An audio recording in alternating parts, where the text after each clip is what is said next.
What's going on, everyone? It's Adam Craig with Grandstand Golf. In this show, we're doing round 4 DFS Showdown targets for the 2021 Sony Open in Hawaii. Craig, the top of the leaderboard looks a little bit different than a day ago. What do you think of Steele and Na and Mitchell's charge? Yeah, I mean, I was listening to most of this on the PGA Tour radio, which was awesome because I was snowboarding and I could listen to golf in Hawaii while I'm snowboarding. But man, it sounded like Kevin Na was just lights out. Could not miss putts. Yeah, I think it's going to be a little bit the same thing tomorrow. You know, like all of these, a lot of these names were the ones who are within 3 or so of the lead. Right. And I think that's going to be what we see tomorrow, is that really we've got all these guys at 16, 15, 14. We're going to see some churning. So, yeah, Brendan Steele is in a great position, but it could easily be anyone that charges. I still think, honestly, one of the guys I like the most is, I think he was a showdown pick for me on going into Friday, is Neiman. I think he's just playing awesome golf. Yeah, Neiman looks great. There's another cluster at 15 under. There's 14 unders definitely within striking distance. I mean, you can go out there and, I mean, realistically have a 62 in mind, it looks like, or it seems like. Mm-hmm. Scoring average, way better today. Seemed like if you weren't going in with 67, 66, you were falling way back. 3.34 strokes under par was the scoring average. Looking ahead at tomorrow, they are moving up the tee times because of some rain coming in, I believe. So first tees will be 8:20 a.m. local time. And of course, with our showdown, we got those DK finishing position bonus points. Craig, my thoughts are there's so many birdies out there. I'm really not focusing on that at all. I'm just focusing on what I think are the best players. No, I mean, I think it really opens up what you can, the bonus points. The thing you have to wait against, though, is ownership. Because when you get these guys at the top and they're going to be so heavily owned, then you do want guys. You kind of need to choose, I think, a couple guys from that upper cohort that you think can go out there and really do something. But yeah, you could have people who aren't even in contention shoot the round of the day and really do well for you in Showdown. Yeah, exactly. So looking ahead at weather on Sunday, it looks like it's going to be pretty steady and maybe a little bit tougher as it goes along. Like I said, first group's out at 8:20. I think the leaders are off at 10:20 from what I saw. So nothing really of note, I think. No, the only thing of note, I think, I was looking up the weather and we've had this great week. If you saw Monday, the wind just takes off. So we've had this perfect little pocket of no wind. It really doesn't affect the tournament at all. But afterwards, it's up to 20, 30 miles an hour. Well, I mean, you hear Bones and Leonard on the broadcast, and I've never seen Sony sit down like this for 4 days, or the weather here sit down like this, which is crazy because we have had some other good scores in other years here too. Anyways, let's jump into some round 4 picks. Let's do it. My first pick, Daniel Berger at 10,000 on DraftKings, 64, 68, 64. He's at 14 under through 19 birdies and 5 bogeys.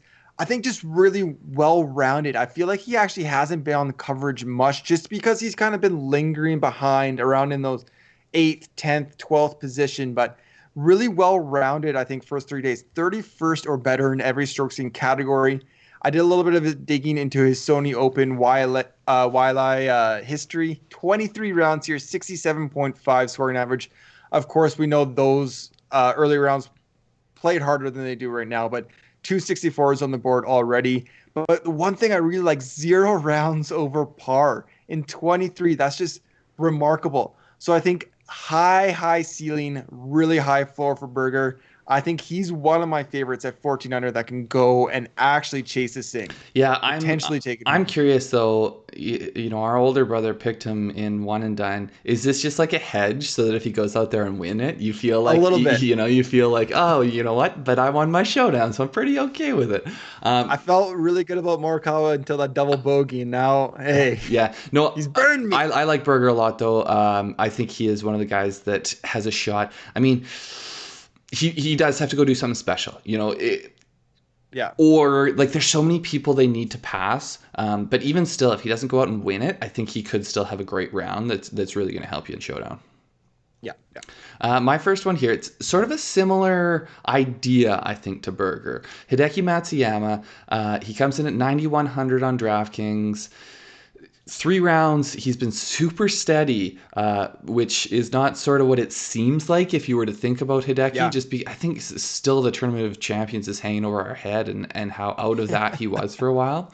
But 66, 65, 66, 2 eagles, 14 birdies, 5 bogeys. So he's doing a lot of scoring, but he's got 5 bogeys along the way. Yeah. The thing that just blows me away right now, and this is Hideki, but he leads the field in strokes gained tee to green at 2.91. But it has been at least 2.42 every day. So it's not like, he's had one where he was kind of middling and then another one where he was unbelievable. Like, he's just been great every day. He's been, one of the top tee to green players each and every day. He's had one round where he just absolutely sucked putting.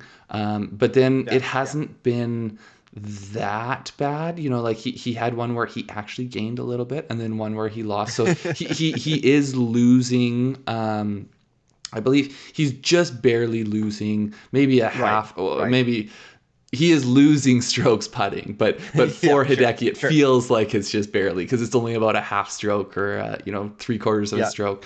But if he goes out there and does have a positive day putting, he could easily be the person that goes out there and shoots a 61 tomorrow. I think that's just 100%. The reality of his ball striking. And even if he doesn't, he still has a fairly safe floor. So I feel like what you've been getting, -4, -5, that's kind of his floor, but he could go off. I think if he does go off, his ownership is going to continue to be depressed, because everyone kind of feels like Hideki is a little bit untouchable right now. And I kind of think, like, similar to Berger, he hasn't done enough yet to make the most of the coverage, right? So people they don't know how well he actually has been playing or has been shooting. So at least on the radio, I caught the tail end of the actual television broadcast, but on radio, it sounded like the only time they cut to him was when he was missing birdie putts. So, that's typical Hideki. Right. He hits it to 10 feet and then he misses the putt and taps in his par. And every once in a while, those are tap-in birdies instead. But for sure. Okay, all right, moving on. Jump into my second pick, Jason Kokrak at 8,200 on DraftKings. He's on a little bit of a roller coaster, 62, 71, 66. He's 11 under right now, 15 birdies, 4 bogeys. He actually ranks in the entire field second in strokes gained approach through the first 3 days, 2.24 positive. Going in, so my best lineup right now, if you go to our Grandstand Golf DFS model, he ranked 4th on our model. The lineup I just made with our model is my best lineup right now, included Peter Malnati. So it's doing really, really well. But what I really like about Kokrak is he's $100 more than Kirk and $200 more than Leishman and Nick Taylor. So I think ownership will go there. They'll see the kind of position they're in. They'll think of those DraftKings finishing points. But, I mean, as you saw in round 1, I think Kokrak can go out and go really low on Sunday. Yeah, I like it. I think it's a great upside play. I also liked him coming into the week. So aside from a bit of a shaky round 2, I think there's lots of positives here. Yeah. My next one, speaking of Malnati. So essentially, I figured I'd take Hideki, and I'm just going to hedge it. I'm going to go with a bunch of other good putters, because... I noticed that. I did notice that. So Malnati to me is... Like, I just find this guy so hard not to cheer for. He's so enjoyable. The one thing that I hate is that he was one of the last cuts from my player pool this week. So I maybe I'm just going to try to hedge a little bit in Showdown. He comes in at 85, so he has been priced up with... Oh, sorry, this should be... it is not -6. He is... I believe he's at -16. But the scores should be right. 62, 69, 64. The thing, so, looking a bit closer at what he has done this week. First round, he was 62, 31, 31. Second round, he was 38, 31 for a 69. Yeah. And then today he was 31, 33. Looking at that 38 a bit more, it was the first 7 holes that he was 5 over through. Yeah. So he had, 5 bogeys and 1 double on the tournament. 3 bogeys and 1 of the double were in those holes. So, like, other than that, he's had 2 bogeys. So I just think that, to me, that 9 holes is an aberration, and I think he's going to continue to play well. I have stopped trying to figure out how he is doing so well on the greens. You know, it's just a crazy pace, and so like at some point you're like, okay, it has to come back down to earth. But it's been 19 rounds. If you go over 19 rounds, his strokes gain average is almost 1.5 strokes a round. So, you know, I'm just gonna, instead of trying to explain why it can't continue, I'm just going to start to let it, you know, just ride the train until it crashes. And as they said after his Friday round in his interview, he leads the field in strokes gained, positive attitude. Well, and that's the thing. Like, I think his, and you know, it's joked about a lot, but I think I think it's a tremendous asset for him. He does not get down mentally. And I think he plays every hole as if, you know, this is just another chance to do something special. And that's why you can go shoot a 38 and then back it up with a 31 because of that and the 38 too, he had birdies in the last 2 holes, so like that 38 could have been a lot uglier. No kidding. Yeah. I like it as well. Okay, jumping into my third pick, Lanto Griffin, 7,500 on DraftKings, 68, 65, 67. He's 10 under right now, 14 birdies, 4 bogeys. He did improve on Saturday. He ranked 7th in strokes gained approach, so I feel like his ball striking did turn around. He was a little bit negative off the tee, but I feel like his iron play is actually quite positive, especially if he was negative off the tee. But looking again where he's priced around, so he's $100 less than Steele and $200 less than Kevin Na. So again, I think ownership is absolutely going to go there. Those guys are probably both over 200%. But Lanto Griffin, as a quality player as we know he is going to wind up way lower owned than he should. So I just really like him as a sneaky play at 7,500. Yeah, and you know what? With these type of plays, it's not, you know, you're not saying that I think he's going to necessarily go out there and score more than Steele or Kevin Na, but it's that if he does do that, your ownership is going to be so much better. So, like, yes, he might have a less than 50-50 chance of beating one of those guys.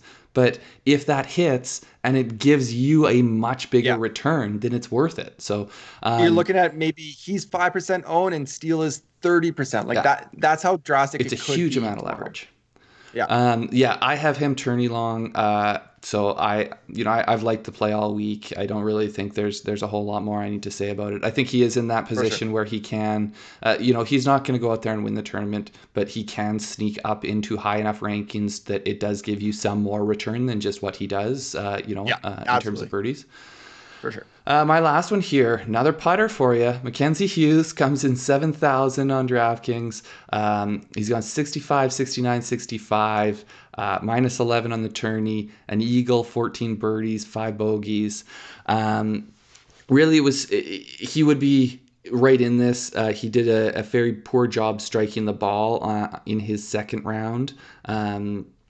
If you look at his tee to green, he's minus 0.2 on the week, but that, he was minus 2.6 essentially on Friday. Holding down. Yeah. So really, he went out there. But the thing about his Friday that surprises me, he almost gained 2 strokes putting, I think. So it really, he saved himself from really being out of the tournament with a good putting day that day. But he, similar to Malnati, looking back at his strokes gained putting a bit more in depth. So this week he's 10th in strokes gained putting. He's not having a great week putting. In terms, it is a great week. For what we think of Mackenzie. He's gaining over a stroke, probably almost 2. It's just, there's so many people that have done such a good job putting this week.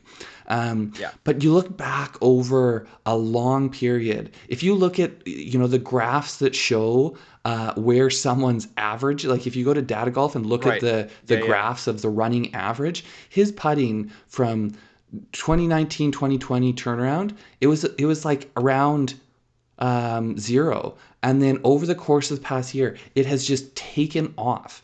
And so I looked at his last 59 rounds, 81% of those he's gained putting. And you look at them a little more in depth, most of them he's gained a lot. So it doesn't reflect that well in, just the 2020 stats, because it takes into account when he was playing really poorly at the start of that season. But his putting is another one who's just off the chart. So if he goes out there and has an average day ball striking, I think that he can just go out and, 65 might be about over under on what you're going to get from him. He could be one of those people that goes out there and has a 62 or 63 tomorrow. I also think these guys that are strong putters through their career or recent career, they figure out the greens more as the tournament goes along. So you'll continue to see them, I think, improve their strokes gain even further on Sunday, because they're figuring out the greens, they're figuring out the speed, all that kind of thing, all that kind of stuff. Yeah, and I think Mackenzie took a bit of a hit because the Century Tournament of Champions was actually his first negative tournament putting in quite a while. So coming in this week, like, he's not in my tourney long pools because it's like, oh man, this is a guy we really rely on his putting to do well. And he was coming off a bad putting week, so I knocked him out of the pool. But I think that he is having a good putting week this week, so I'm going to bank on that tomorrow and put a little bit of something on the line for it. I like it. Well, thank you everybody for watching. Make sure to subscribe to our channel. Click the subscribe button up there. We really do appreciate it. Watch our other videos and make sure to like and comment. Let us know who you like for Sunday. Let us know the champion. Who's going to take it? Who's going to win, and what's the winning score? Let us know. I want winning pick, winning score. I'm saying Neiman at 21. Let's go Berger at 21. Okay. 21. We like it. Okay, sounds good. See you guys.